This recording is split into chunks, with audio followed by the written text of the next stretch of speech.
Welcome to this episode of Leaders Light the Path. The podcast is usually 2 minutes twice a week, but today we're going to invest a lot more time as we have a very special guest on the show.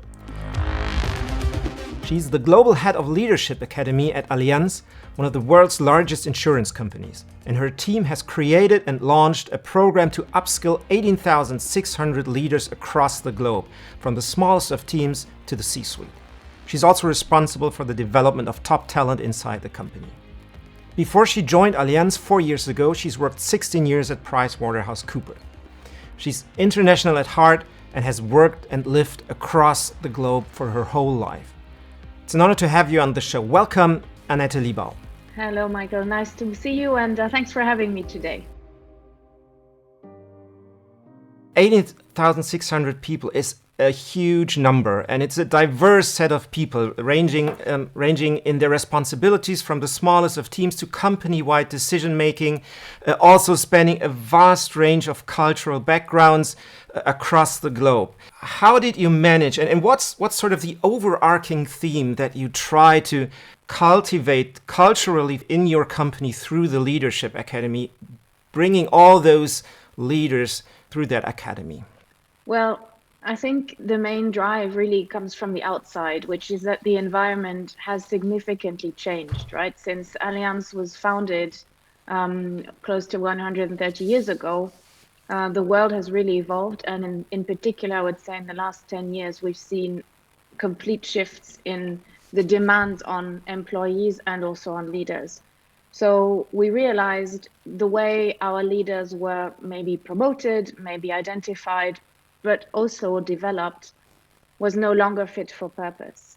And we really need to instill a growth mindset. For example, we need to ensure that leaders have the right skill set and the right mindset to lead their teams. And that's completely independently of where they are, how many people they lead, what responsibilities they have. They all have to have the same background, understanding, and ideally the same mindset. And what does that mindset look like today? So what does it look like today, or what are we hoping, what we're striving for? I think, let me go back maybe one step and talk about the drivers that we are finding from the outside.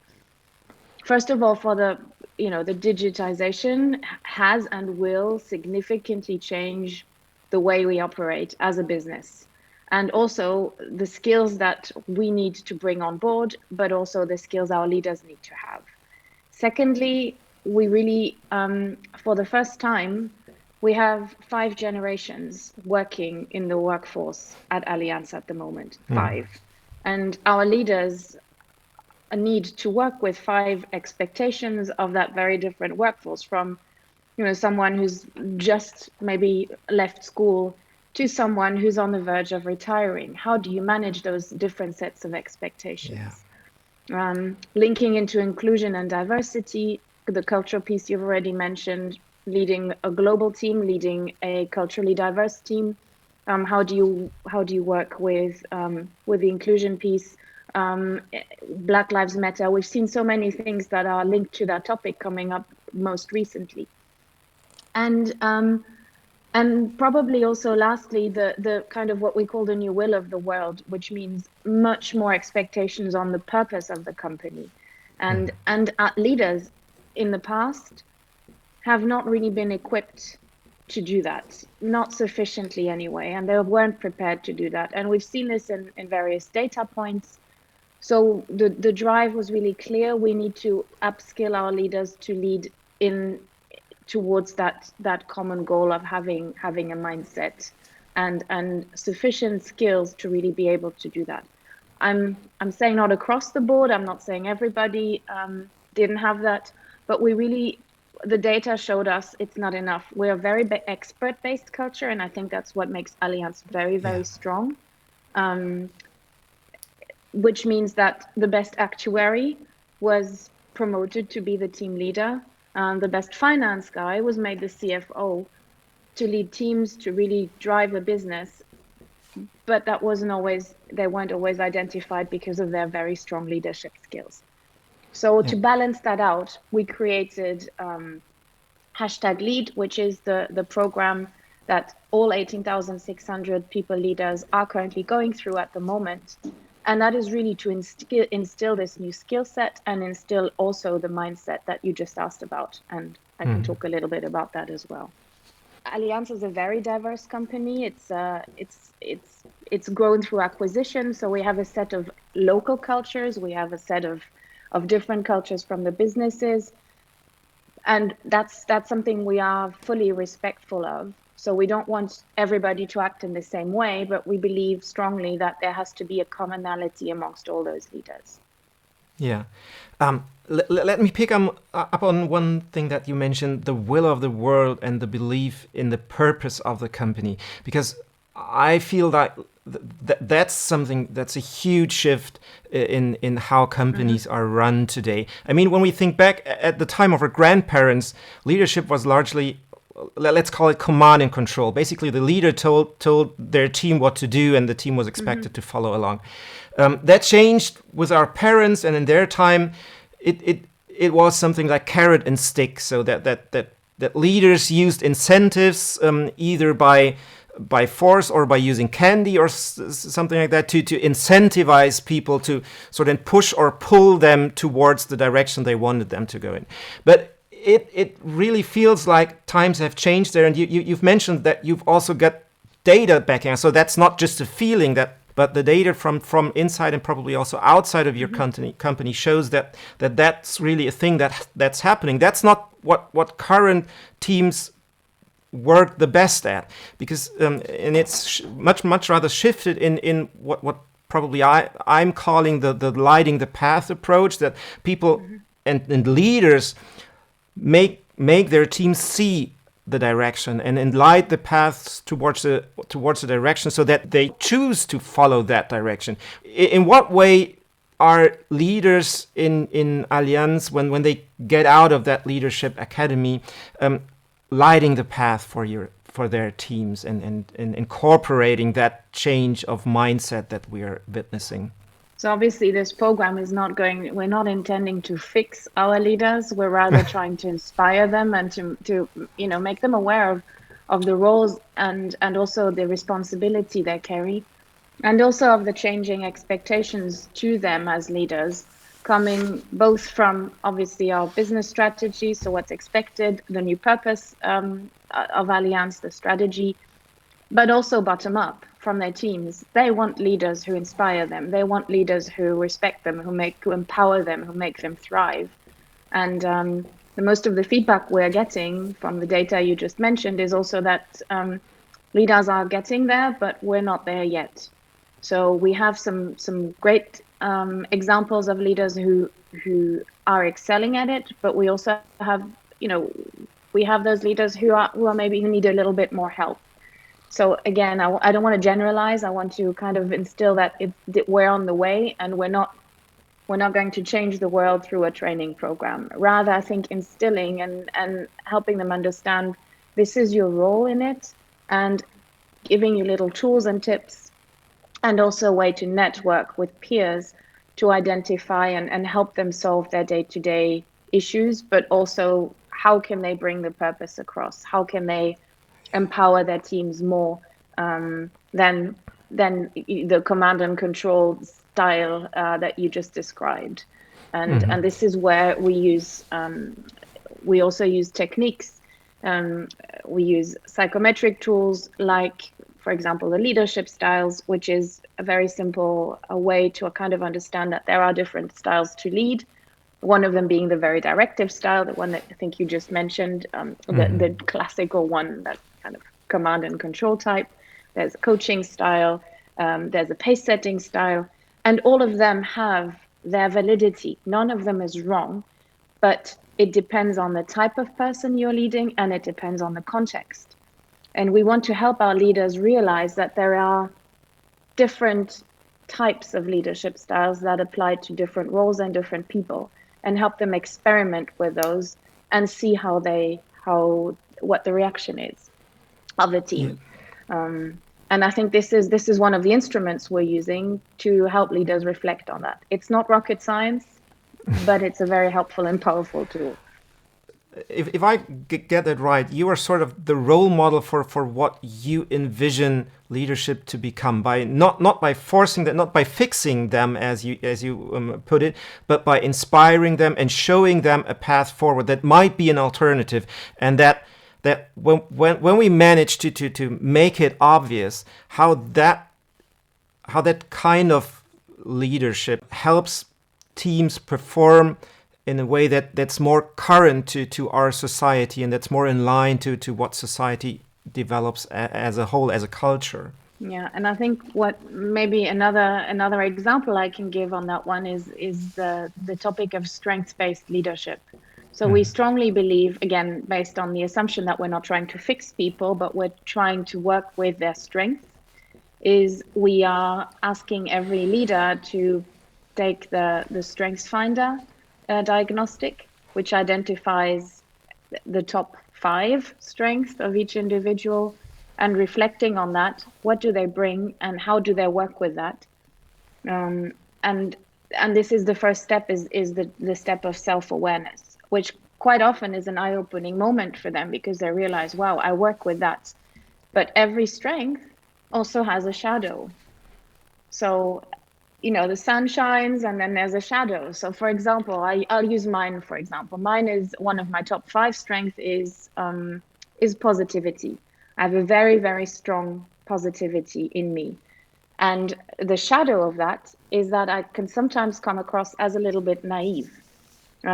So not very critical, but rather looking at, everything has a positive side. So just trying to help them reflect using a strength-based approach, that there's a talent in each and every one of them that they can unleash as leaders, but also the same applies to their teams, obviously. So really trying to help them. What are the strengths that you have in the team? What are the talents that you have? If they're too homogeneous, sometimes that can create a little bit of a groupthink, linking back to diversity, and then working with those leaders to help them work with a strengths-based approach within their teams, working on what's the best role, what can each and every individual do, where can they be at their best, to also, bring productivity up. For example, efficiency, make people also more happy and satisfied, because we know engagement figures go up when people use their strengths and not down. It seems that empathy plays a major role in your approach, both towards yourself, being aware of the person who I am and how I feel in a given moment, how I'm perceived by others, and also empathy towards others. I can imagine that the past year, who was difficult and weird for many of us, and who has made building connections and relationships much harder for many of us. How has that affected this approach of using empathy to become a leader that is more aware of himself, but also about the needs of their team? And that's a path I think we're on at the moment. One of the core principles when we defined what we wanted to achieve with #Lead This Initiative, but also with the Leadership Academy, is that leaders need to have the EQ. That's the technical know-how, but they also need to develop the IQ, and they also need to develop their EQ. And one large part of that is having that empathy, helping them and their teams feel psychologically safe, and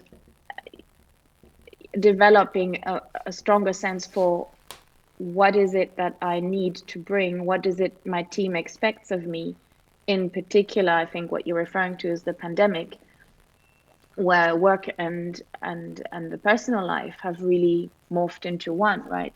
I could have my husband walking behind me. We've had examples of people who didn't feel comfortable turning on their camera, not because they were camera shy, but because they sometimes, thinking of people who live in India who work in a call center, they sometimes share a room, a tiny house with a large family, and they just don't feel comfortable to open up and share their very humble lives with their peers and their colleagues.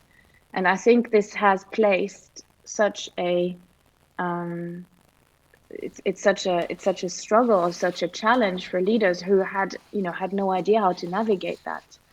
So I remember one program we ran last year, which is a program on virtual leadership, where one of the key moments was when leaders across the world, completely different backgrounds, exchanged in small groups on techniques they used to make their teams more comfortable opening up, sharing, turning on their camera, for example, and the pride they took when they realized that they were able to create a psychological safer environment. Yeah. I mean, but leaders aren't.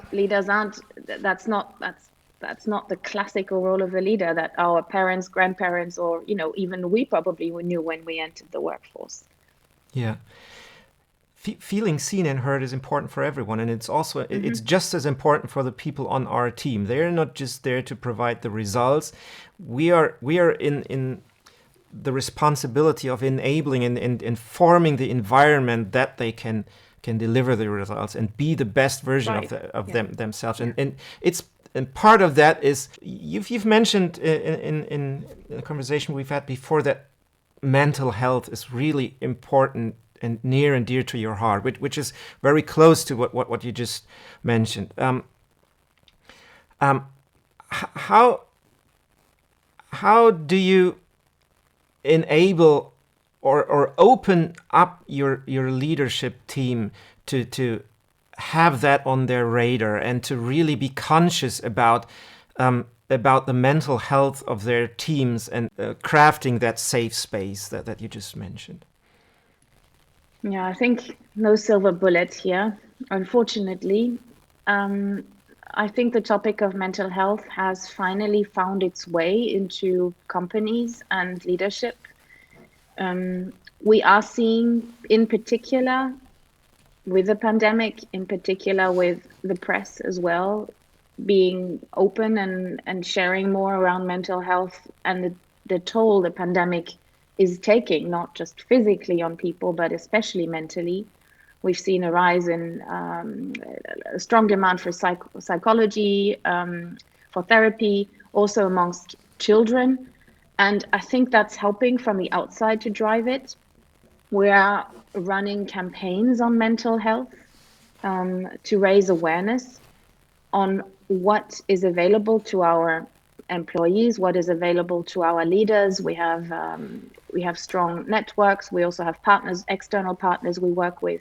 But we're also trying to help leaders understand that they can, and there are mechanisms for them to help their employees. They will not replace the external coach or the therapist, but they can help create an environment and shape an environment where employees feel safe to share as much as they want when they have mental health issues. I think there's many techniques. Let me just share a couple of examples. One of them is something a very simple technique I'm using with my team at the moment, that I saw and I also used for myself with my previous team. It's the 2 words. So I think Brené Brown, you may know Brené Brown, she recommended this technique, is that everybody on the team, we have a morning call, shares 2 words about how they are feeling on that day.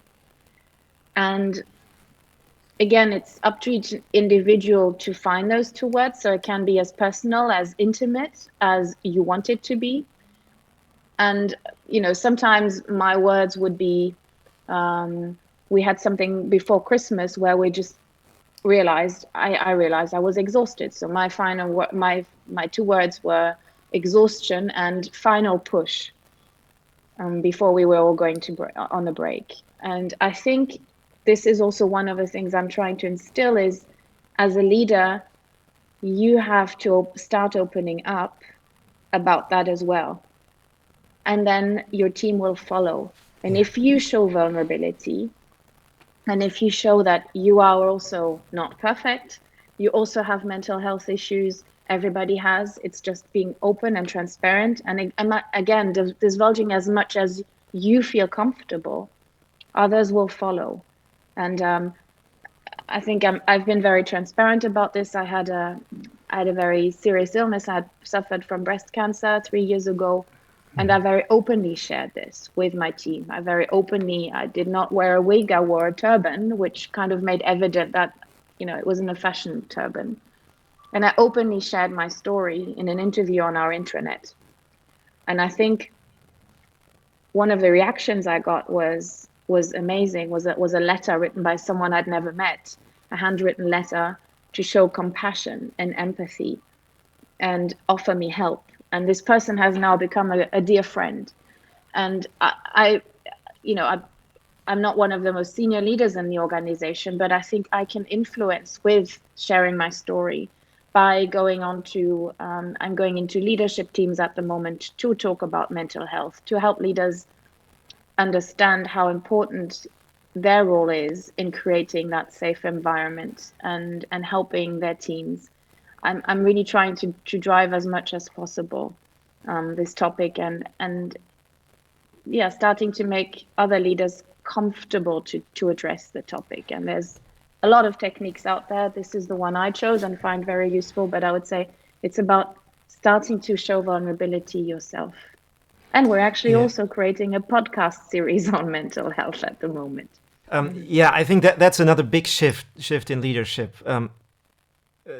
Traditionally, a leader was expected to be the strong person, the person that isn't allowed to show weaknesses. But I think nowadays we see more and more examples where the opposite might be just as true, if not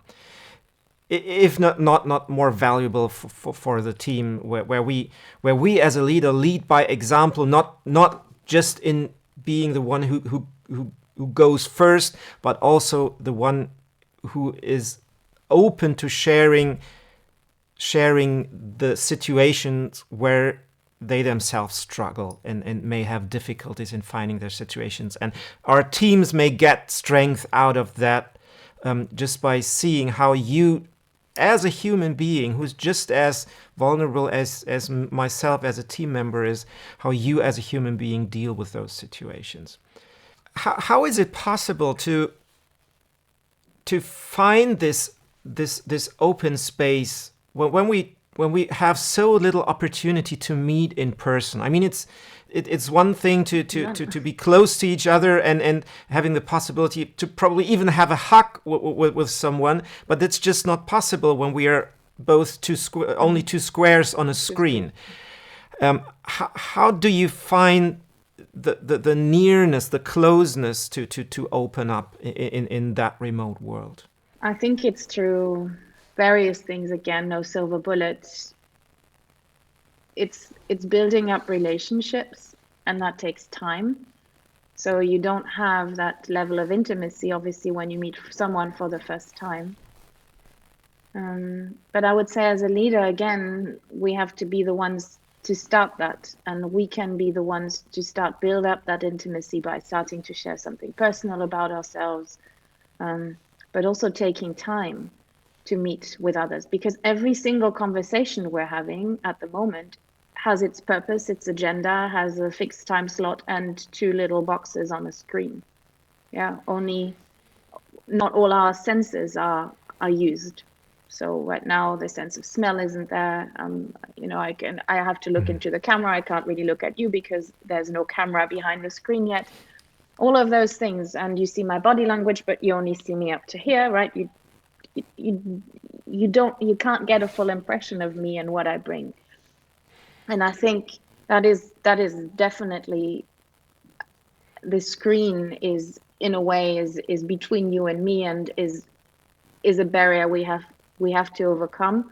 I don't think we will ever be fully able to overcome it, because every single interaction, every single piece of communication we're having is so intentional, and we're missing that. We're all missing that. I believe one of the ways we can start to fuel this intimacy, this relationship.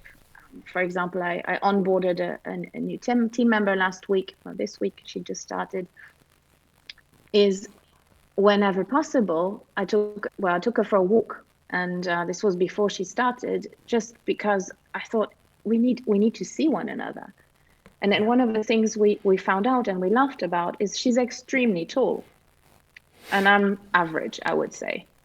So it's just one of the things you would not know. I would have worked with her for the last, for probably 6 months when over the screen without knowing her. I would not have known. I would not have known that she needs to put books under her table because her table is too low to be able to have, a ergonomically fitting screen. And I think whenever we can meet in person where it's safe, go for a walk, fresh air, that's obviously the difference was huge. Now, if that's not possible, my view is interact frequently every day, also with a non-intentional chat. So we try and have daily coffee chats with the whole team for 15 minutes, just to check in how everybody's doing. And then every now and then we would do this 2-word exercise, but also just generally, how are people doing? What's coming up? Who's going on holiday, if possible? It just giving space for those non-intentional conversations, and also having fun. So we try and play games again every now and then. One person on the team selects a game and plays the game master, something we don't do regularly enough and not often enough, but we try and laugh and have fun and have some light-hearted ways as well to celebrate success or to just be with one another. And create shared experiences, things that are sort of common to us and that define us as sort of is it pathetic to call it a family? That gives a feeling of belonging and bonds that are probably stronger than just having that common business goal. And it's not that it matters and that it defines you as a person, how tall you are, but it's still the details that make it individual, that make it specific to your team. It's not any team, it's your team. Does that play a role? It does. I think business plays a role, right? We're not there. We're not going to work because we want to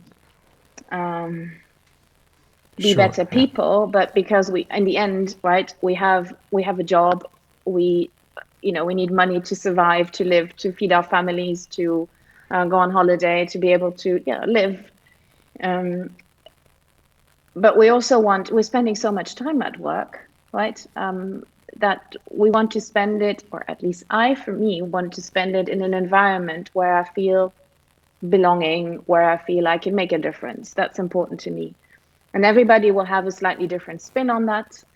Some will go to work because it's just so inspiring for them. It's something they've always wanted to do. So it's more of a calling. For others, it's more a career. And for others, it's more of a job. And sometimes that oscillates on this spectrum. Yeah. The irony is that by having that experience, we might be better able to do our business and our jobs. And circling that back to where you started that, but with the will of the world, it's just what we experience in other parts of the world that just being more human, or being allowed to be more human, allows us to be also better at doing our business and doing our job, because we see why we have a stronger sense for why we are doing that, and we have more ambition to actually be part of that whole and not just doing what someone else told us to do or commanded us to do. And I think also when we see people on the team who may not be performing, who may have, for one reason or the other, not been able to deliver on time, I think creating that safe environment allows us to have a conversation around the why that's happening, and not giving someone a bad performance rating and saying you haven't delivered, but being able to have a level-eyed, transparent, open communication around what's going on, and identifying the underlying issues in almost a coaching style that are affecting this person, and that are, we can help them with up to a certain level, of course, but we can try and make that conversation a more valuable one, and then again create more engagement. We probably can all see how that works when we are working with our direct team, but that gets probably much more difficult when we're thinking of like C-suite executives who have probably the same goal of creating a safe environment, but who aren't in direct reach of the people they are trying to reach. So what's different for them, and how can we support, or how probably does your leadership academy support them with tools and approaches to make that happen, even if we don't have direct relationships or direct contact to the people we are interacting with or engaging? And that's a very good question, and we're on the way there as well. I think as an organization, Allianz is very big. It's 155,000 people. So a lot of those senior leaders have to lead indirectly. And I think their role is also changing. So we're seeing more and more requests and asks for our senior leadership to appear, not just by writing a letter every quarter, but also by, being present for all employees. And so this is not something I'm currently working on, but something that I've seen and that I'm very pleased to see is that we have our CEO has a session on a regular basis called Ask Me Anything, where he would be hosting a talk just like this. Everybody can join, and he immediately responds to questions. It's very interactive. We're also working on creating a series to showcase our senior leaders and help them not help them, but have them talk about relevant topics that matter to, again, from a global perspective, that matter to this global audience. Most recently, we ran a series on what we call the new work model, which is the new way of working. It touches on various points. It touches on the topic of customer, of digital, but it also talks about resilience, building resilience. And we are, just like you're having with me, we're having conversations with those senior leaders. And these conversations are really intended to make those senior leaders more approachable, have them have direct interaction with potentially 155,000 people. And I think this is just trying to get them closer using digital means, using camera, using the chat function. And this, in the past, this wasn't possible because we did not use that digital function this much. And now everybody's in the same boat, right? Everybody's using technology to communicate. And I can have an interaction with the CEO in the same way, and that wasn't possible in the past. And now everybody's invited to those town halls. And I think this is one of the ways I've seen, I would say, the barrier, the hierarchy breaking down a little bit and making them more approachable. Yeah, that's certainly something that's not going to go away when the pandemic is going away. It's been a huge push in those areas, and it's enabled great things like you just mentioned, in getting closer to people that we wouldn't be normally able to reach. Mm-hmm. So that's some very interesting aspect that you just mentioned. Let me close with a final question, which I'm curious about because it's just so near and dear to my heart. So what would be a leader that lighted the path for you, and in what way was that? It's probably not one. It's probably many. But it's probably my first boss ever. I was an intern in New York in the late 90s. And it's a lady called Carol who was the head of HR at the time in this. It was with Price Waterhouse, and she trusted me. I was an intern. I was German. I had no idea about American culture. I came in through the back door, and I was looking for an internship in New York because my first one fell through. And I was recommended. I had one talk with her, and she said, I like what you bring. I trust you. You will do the job. And I was an intern there for almost a year. And even though I was just an intern, I was barely 20.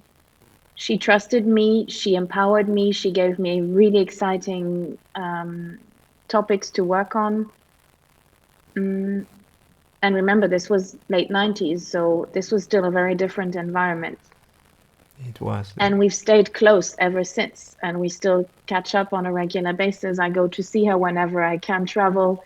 I go and see her, and I think she showed me what a great leader can do, unleashing someone who's, a raw talent. I wouldn't call myself a talent, but someone who's still, very young, very junior, and help them grow and really identify what they're good at, working with their strengths. So she already displayed, for me back then, a lot of those skills we're trying to instill with our people.